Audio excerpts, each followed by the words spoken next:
안녕하세요. 주식 애소리의 애소리입니다. 네, 오름 테라퓨틱스의 영상을 준비했는데요. 우선 일정을 보시면 1주차 종목들 중에서 딱 사이에 오름 테라퓨틱스가 끼어 있거든요. 동방메디컬과 IST의 환불금으로 동국생명과학은 청약이 가능하고요. 그래서 이 사이에 껴있는 오름이를 그냥 건너뛸 것이냐 아니면 할 것이냐 이것만 정하면 되거든요. 같이 한번 살펴보시죠.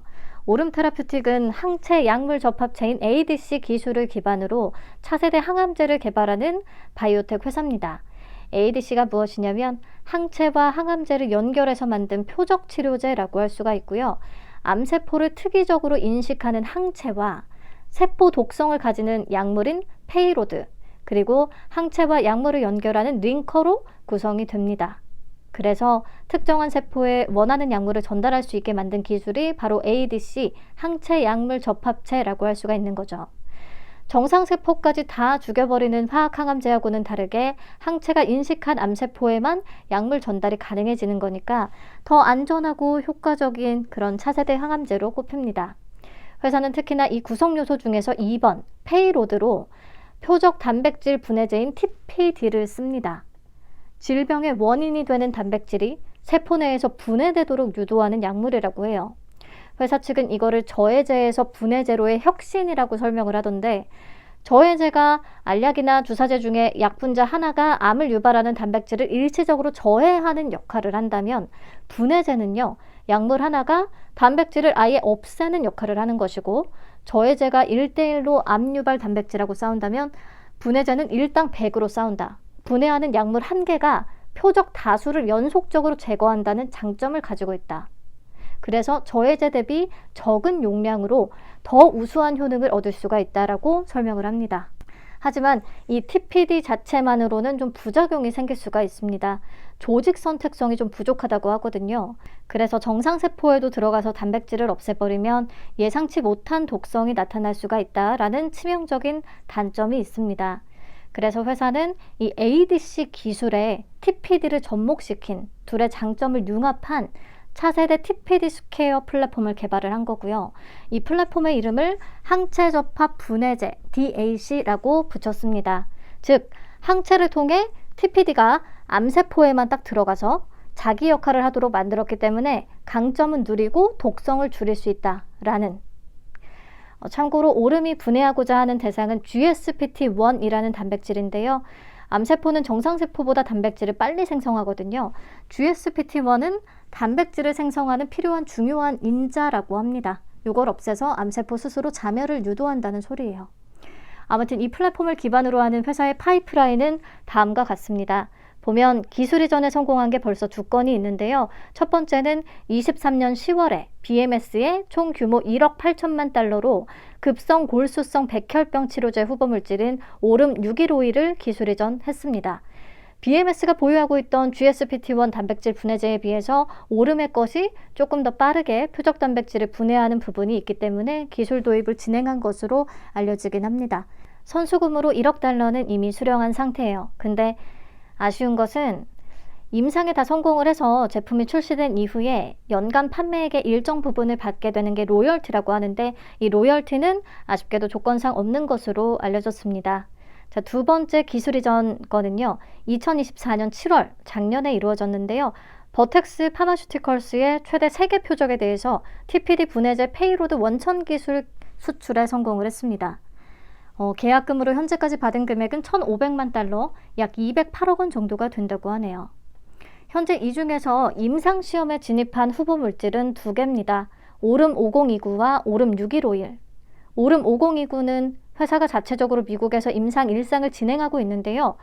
유방암 세포 표면에 발현하는 헐투라는 단백질을 인식하는 항체에다가 오름의 GSPT1 단백질 분해제를 접합을 시킨 거예요. 그래서 헐투 양성을 보이는 유방암, 고형암 환자를 대상으로 합니다.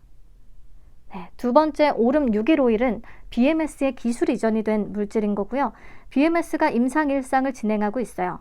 자, 여기서 굉장히 심각한 문제가 나오는데요. 회사가 자체적으로 진행 중인 오름 5029의 임상 과정에서 중대한 부작용 증상이 나타난 것으로 확인돼서 신규 환자의 모집이 중단이 됐다는 겁니다. 정확한 이유에 대해서 아직 밝히진 않았지만 전문가들에 따르면 보통 임상일상은 저용량으로 진행이 되는데 이 저용량에서 독성 문제로 투약이 중단이 된 거라면 페이로드, 독성 약물이 암세포에 도달하기 전에 항체에서 떨어져 나갔을 가능성이 매우 높다라고 합니다. 아까 단백질 분해제가 조직 선택성이 좀 부족해서 정상세포에 들어가서 단백질을 분해시켜버리면 독성 문제가 나타날 수 있다고 했잖아요. 그래서 ADC 기술에서 엄청 중요한 것이 바로 링커입니다.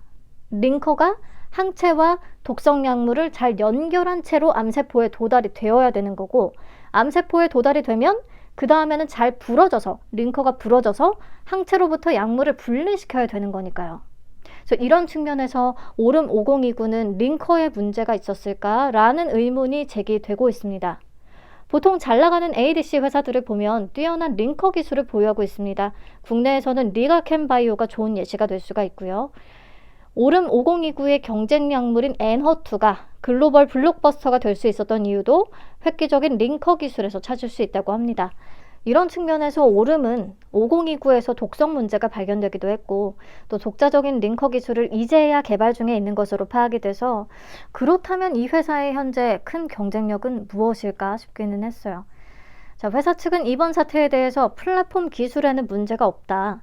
오름 5029도 임상을 재개시킬 것이고 기술 이전까지 추진을 하겠다라고 얘기를 하고 있는데 임상 일상 저용량에서도 투약이 중단된 이력이 있기 때문에 외부에서 볼 때는 불확실성이 훨씬 커진 상태라고 볼 수밖에 없습니다. 자, 그렇다고 하면 현재 상황에서 남아있는 신약 파이프라인에는 무엇이 있겠느냐? 엄밀히 따진다면 BMS의 기술 이전한 오름 615일은 아까 성공을 한다고 해도 받게 되는 로열티는 추가적으로 없다고 했었으니까 더 이상 오름 테라퓨틱의 파이프라인은 아니라고 볼 수가 있고 5029는 임상 일상에서 독성 문제로 투약이 중단됐고 이 두 개를 제외하고 나머지는요. 디스커버리, 아직은 발굴 단계에 있기 때문에 실질적으로 기대할 수 있는 파이프라인이 없다고 해야 되나 싶네요. 그래서 플랫폼 기술 자체도 중요하기는 하지만 바이오 기업의 가치는 이 플랫폼 기술을 기반으로 만든 신약 파이프라인에서 나오기 때문에 기술 이전의 성과가 있음에도 불구하고 이 회사의 가치를 어디에 어떻게 줘야 될지 잘 모르겠더라고요, 저는. 네, 넘어가서 수익성 지표를 보면 23년과 24년 3분기까지의 실적이 눈에 띄게 성장하고 있는 듯 보이는데요. 이게 23년에 BMS 기술 이전 건으로 일회성 계약금을 수령한 게 있어서 그렇고요. 그리고 24년에도 버텍스 파마슈티컬스와 기술 이전하면서 일회성 계약금을 수령한 덕분입니다. 이 같은 기술 이전 성과가 계속될지에 대한 불확실성은 또 존재한다는 거죠. 근데 상장하는 이 시점의 실적은 좋습니다. 하지만 바로 우려스러운 게요. 24년 4분기 가결산 실적을 제공을 했더라고요. 가결산 기준으로는 다시 영업 적자, 당기 순손실 87억 원을 기록을 했더라고요. 그러니까 당연히 아직은 안정적인 실적을 확보했다라고 보기는 매우 어려운 상태인 거죠. 그런 문제는요, 공모가 산정 절차에서 또 발생합니다. 우선 비교 기업으로는 한미약품과 HK이노액을 선정을 했고 평균 PER은 19.26배를 계산했어요. 회사의 24년 3분기 기준 최근 4개 분기 합산 순이익인 약 993억 원을 적용해서 주당 평가가액을 산출했습니다. 여기가 문제인 거죠. 최근에 기술 이전한 그 두 건의 일회성 계약금이 모두 포함된 시기입니다. 어쩌면 실적이 최고조일 때를 기준으로 공모가를 산정해버린 거예요. 그래서 추정 손익 계산서를 보더라도 24년 4분기는 약 87억 원 손실, 그리고 25년에도 당기순 손실 약 66억 원 정도 추정, 26년에는 약 347억 원의 당기순이익 달성이 가능할 것으로 보고 있는데 이 또한 공모가를 산정할 때 적용한 순이익인 약 993억 원에는 한참 못 미치는 수준입니다. 네, 그래서 공모가를 산정할 때 적용한 순이익이 얼마나 지금 뻥튀기가 돼 있는 건지 잘 알 수 있는 부분이라고 생각을 해요. 그래서 할인율은 막 72.22%에서 65.27%, 굉장히 화끈하게 할인한 듯 보이긴 하지만 이미 주당 평가가액 자체가 너무 높았다. 그래서 제시한 공모가 밴드인 24,000원에서 30,000원은 여전히 비싸다라고 보입니다. 그럼 기관들의 평가는 어땠을까요? 경쟁률은 16.93대 1, 371개의 기관만이 참여했습니다. 그러면 올해 부진했던 세 종목들 중에서 경쟁률이 가장 낮은 것은 공모 규모 자체가 좀 큰 탓도 있기는 하겠고요. 참여 건수는 와이즈넉과 비슷한 수준입니다. 참여도가 매우 낮았고 넘어가서 신청가격 분포표 한번 보시죠. 보면 하단인 24,000원과 24,000원 미만의 건수 기준 약 90%가 분포하고 있습니다. 참여기관의 대부분은 하단과 하단 미만을 써냈다는 소리예요. 근데 이 가격 레인지를 조금 더 구체적으로 기재했으면 좋을 것 같은데 그냥 24,000원 미만이라고만 되어 있어서 정확히 기관들이 어떤 가격대를 가장 많이 써냈는지 확인은 불가능합니다. 어쨌든 공모가는 하단보다 16.7% 낮은 2만 원으로 확정이 됐어요. 왠지 하단 대비해서 할인율이 좀 낮게 느껴지는데 가격 얘기는 뒤에서 더 하도록 하겠습니다. 자, 확약은 건수 기준 2.43%, 수량 기준으로 10.93%, 수량 기준으로 비율이 굉장히 높아 보이는 측면이 있는데 3개월 확약을 신청한 몇몇 기관들이 많은 수량을 신청했기 때문입니다. 좀 확신에 찬 기관들이 있었나 봐요. 근데 제 경험상 수량 기준의 수치보다 건수 기준의 수치가 높아야 최종적으로 확약이 기대 이상으로 증가할 확률이 높고 이렇게 수량 기준의 수치만 높은 경우에는 생각보다 크게 증가하지는 못했던 것으로 기억을 합니다. 왜냐하면 배정할 기관 수가 많아야 그들한테 집중적으로 배정을 해서 최종 확약을 끌어올리는 것이지 배정할 기관 수 자체가 적은데 그냥 몇몇 기관이 많이 신청한 경우 그러면 기관당 배정되는 물량에는 또 한계가 있어서 그렇게 많이 올리지는 못하더라고요. 그래서 수량 기준의 수치만 높은 것에는 저는 아주 큰 의미를 두지는 않았습니다. 네, 종합적으로 수요 예측 결과는 안 좋았고요. 그래도 생각보다 확약에 참여한 기관들은 조금 있었고요. 저 공모 개요 체크하겠습니다. 공모가가 2만 원에 확정되면서 공모 규모는 500억 원, 시가총액은 약 4,186억 원의 규모로 상장을 합니다. 공모가도 낮추고 공모 물량도 줄였기 때문에 그나마 요 정도 사이즈가 된 거예요. 근데 여전히 중형급이기는 하고요. 청약은 4일에서 5일까지 진행되고 환불은 이틀 걸리고 상장은 2월 14일 발렌타인데이에 예정이 되어 있습니다. 한국투자증권의 단독 주관이고 최소 수량은 20주입니다. 신주 모집 100%로 진행되고요. 우리사주조합에 배정된 물량은 없습니다. 상장 즉시 유통 가능한 물량 확인해보죠. 주식 총수의 33.01%는 바로 풀릴 수가 있습니다. 공모가 기준 금액으로는 약 1,382억 원, 굉장히 무겁고요. 기존 주주의 비중도 63.81%로 매우 높습니다. 벤처금융, 한국산업은행, IBK 이런 전문 투자자, NH투자증권, 삼성증권을 포함한 전문 사무신탁, 그리고 소액주주들의 물량이 있는데요. 회사의 최근 3년간 유상증자 발행 내역을 한번 보니까 발행가액이 17,500원, 만원 이렇더라고요.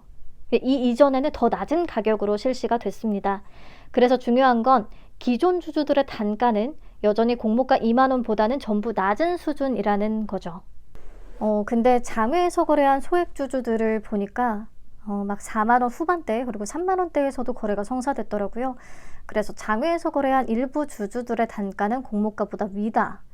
근데 우리가 와이즈넛을 경험했잖아요. 와이즈넛을 보니까 장외에서 거래한 가격이 상장일에 크게 힘을 쓰지는 못하더라고요. 기존 주주의 단가가 높아도. 그러니까 지금까지 쭉 보면은 뭐 하나 좋은 조건이 눈에 안 들어오는데요. 할인된 공모가 2만 원은 그런 밸류상으로 괜찮은지 한번 볼까요? 회사 측이 제시한 추정 손익 계산서를 보니까 25년에도 65.6억 원 단기 순손실을 기록할 것으로 예상을 하고 있었어요. 그렇다면 PER을 기준으로 주당 평가가액을 산출하는 것은 불가능한 거죠. 기업가치 제로입니다. 근데 그나마 26년 추정치를 20% 할인율로 현가화시킨 240.7억 원을 적용을 하고 비교 기업의 오늘자 평균 PER을 써보면 주당 평가가액은 약 25,511원 산출되거든요. 공모가와 500원 정도 차이, 별 차이가 없습니다. 더군다나 회사 측에 따르면 26년에는 아직 발굴 단계에 있는 그 후보 물질들을 기술 이전할 것이다 라고 계획이 되어 있는데 물질이 확정되기도 전에 기술 이전까지 논하는 것은 조금 성급해 보이는 감이 있습니다. 근데 장외 시세를 참고해서 보니까요. 38 커뮤니케이션 기준으로 24년 6월부터 거래가 이루어진 듯한데 현재가가 32,750원이더라고요. 아마 상장 얘기가 나오던 시점부터 거래된 가격이라 여기도 마찬가지로 뻥튀기감은 있을 거고요. 저는 근데 믿을 만한지는 모르겠네요. 보통 수급이 안 좋으면 장외 시세가 큰 의미는 없거든요. 근처도 못 가는 케이스가 워낙 많이 나와서. 근데 지금 생각보다 갭 차이는 좀 커서 청약 기간 동안에 장외 시세도 추가로 체크는 해봐야겠습니다. 자, 그래서 결론.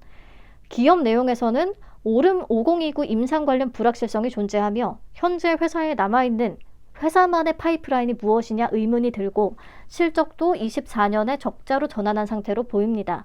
그리고 사이즈 측면에서는 유통 가능 금액도 시가총액도 현 수급 상황에서는 부담이고요. 기존 주주의 비중이 60% 이상으로 높은데 투자 단가는 모두 공모가 아래로 추정되기 때문에 위협이고, 그리고 26년 추정순위 기준의 주당 평가 가액도 공모가랑 별 차이가 없어서 가격 메리트도 안 보인다. 제가 잘 못 찾았거나 분석을 잘 못했을 수도 있겠지만 제 기준으로 청약할 만한 건덕지는 찾지 못했습니다. 그래서 저는 쿨하게 패스하려고요. 자, 배정 물량과 청약 한도 체크하겠습니다. 한 투에 62만 5천 주가 배정됐고요. 기본 등급이 50% 기준 만주까지 청약 가능합니다. 증거금 1억 원. 100% 등급은 2억 원, 200% 등급은 4억 원, 300% 등급은 6억 원까지 가능하겠죠. 최소 수량은 20주, 증거금 20만 원 준비하시면 됩니다.